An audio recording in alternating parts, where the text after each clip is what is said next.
പാലക്കാട് തൃത്താല മണ്ഡലത്തിലെ ആനക്കര പഞ്ചായത്ത് തിരഞ്ഞെടുപ്പിൽ LDF seat വിഭജനത്തിൽ അതൃപ്തി പരസ്യമാകുന്നു. പഞ്ചായത്തിൽ CPI തനിച്ച് മത്സരിക്കും. 5 വാർഡുകളിലാണ് CPI സ്ഥാനാർത്ഥികളെ നിർത്തിയിരിക്കുന്നത്. LDFുമായി സഹകരിച്ച് 7, 8, 9 വാർഡുകൾ വിട്ടുനൽകാൻ ആദ്യഘട്ടത്തിൽ CPI ആവശ്യപ്പെട്ടിരുന്നു. ഇത് തയ്യാറായില്ലെന്ന കാരണം ചൂണ്ടിക്കാട്ടിയാണ് CPI നിലപാട് കടുപ്പിച്ച് ഒറ്റയ്ക്ക് മത്സരിക്കാൻ മുന്നോട്ട് വന്നത്. 17-ൽ 5 വാർഡുകളിലാണ് സ്ഥാനാർത്ഥികൾ ജനവിധി തേടുന്നത്. സീറ്റ് തർക്കം ജില്ലാതലത്തിലുള്ള ചർച്ചകളിലും പരിഹരിക്കാൻ സാധിക്കാതിരുന്നതോടെയാണ് CPI ഒറ്റയ്ക്ക് മത്സരിക്കാൻ തീരുമാനിച്ചതെന്ന് CPI ആനക്കര ലോക്കൽ സെക്രട്ടറി സുരമല മൽക്കാവ് പറഞ്ഞു.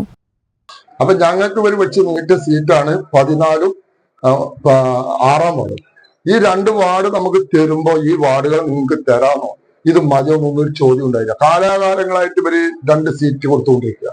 ഞങ്ങൾ ആവശ്യപ്പെട്ടത് എന്താ വെച്ചാൽ 2 സീറ്റാണെങ്കിൽ 1 ജയിക്കുന്നത്. ഈ സീറ്റ് മേടിക്കുന്നതാണല്ലോ ഞങ്ങൾ പോകുന്നത്. ജയിച്ചാൽ CPI സീറ്റുകൾ കൂടി പോകുമ്പോൾ ഞങ്ങൾ വേറെ പോകുന്നില്ലല്ലോ. അപ്പൊ അവര് ഇത് വേണമെങ്കിൽ എടുത്തുന്നുള്ള ഒരു രാഷ്ട്രീയത്തിലുള്ള സ്വരമാണ് സംസാരിച്ചത്. അതിന്റെ പേരിലാണ് ഞങ്ങളിപ്പോ ഒറ്റയ്ക്ക് എല്ലാ വാർഡിലും നിൽക്കേണ്ടി വന്നത്. ഇതിലെന്താ വെച്ചാൽ തിരുവാപ്പുറ ഡിവിഷൻ ജില്ലാ പഞ്ചായത്തിന്റെയാണ്. അത് ജില്ലാ പഞ്ചായത്തിന് CPI വാർഡിലും CPI സ്ഥാനാർത്ഥിയായതിന്റെ പേരിലാണ് അവിടെ ഒന്നും ഞങ്ങൾ ചിഹ്നത്തിൽ മത്സരിക്കാനോ ഞങ്ങൾ ആളെ നിർത്താനോ ബുദ്ധിമുട്ടിക്കാനോ നിൽക്കാത്തത്. വാർഡ് 7, 8, 12, 13, 14 എന്നിവിടങ്ങളിലാണ് സ്ഥാനാർത്ഥികൾ ജനവിധി തേടുക. 2 പേർ പാർട്ടി ചിഹ്നത്തിലാണ് മത്സരിക്കുന്നത്. ഈ ചാനൽ ന്യൂസ് തൃത്താല. ഞങ്ങളെപ്പറ്റി നിങ്ങൾക്കല്ലേ കൂടുതൽ അറിയുന്നത്? പരിശുദ്ധിയുടെ സുവർണ പാരമ്പര്യം. Hayath golden diamonds, Valanchery.